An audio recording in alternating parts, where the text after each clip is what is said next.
আজাদ কাশ্মীরে ভারতের সামরিক অভিযানের পর ক্ষোভে ফুঁসছেন পাকিস্তানের সাধারণ জনগণ। বেসামরিক হতাহতের খবরে ছড়িয়ে পড়েছে উদ্বেগ ও হতাশা। নয়াদিল্লির এই অভিযানের প্রতিবাদে ইসলামাবাদে পাকিস্তান জিন্দাবাদ র্যালিতে অংশ নেন শত শত মানুষ। বেসামরিক এলাকায় ভারতীয় হামলার নিন্দা জানিয়ে বিক্ষোভকারীরা জানান, ভারত নিরস্ত্র নাগরিকদের ওপর হামলা চালিয়েছে, আর পাকিস্তানি সেনাবাহিনী শুধু সামরিক স্থাপনা ও যুদ্ধবিমান লক্ষ্য করে জবাব দিয়েছে।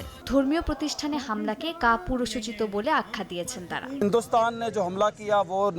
আমি এই সুযোগে পুরো জাতিকে একটা বার্তা দিতে চাই, এটাই সময় পাকিস্তান সেনাবাহিনী এবং পাকিস্তানের পাশে দাঁড়ানোর। যারা হতাশা ও ভুল বোঝাবুঝি ছড়াচ্ছে তাদের থেকে দূরে থাকতে হবে এবং একই সঙ্গে আমাদের দেশ রক্ষায় সক্রিয় ভূমিকা রাখতে হবে।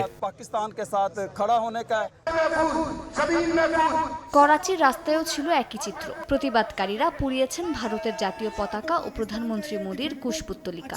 এ সময় প্রতিবাদকারীরা জানান, কোনো প্রমাণ ছাড়াই পাকিস্তানের ওপর ভারতের হামলা নেক্কারজনক ঘটনা।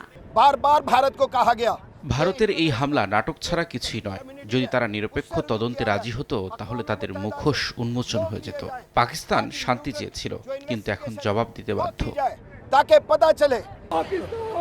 লন্ডনের ভারতীয় হাইকমিশনের সামনে জড়ো হন ইউরোপ প্রবাসী পাকিস্তানি বংশোদ্ভূতরা। তারা জানান, ইসলামাবাদ যুদ্ধ চায় না। ফিলিস্তিনের মতো যুদ্ধের শিকার সবসময় সাধারণ মানুষ হয় বলে ক্ষোভ প্রকাশ করেন তারা। আর ভারত পারমাণবিক যুদ্ধের শঙ্কাকে উস্কে দিচ্ছে বলেও মন্তব্য করেন এই প্রবাসী পাকিস্তানিরা।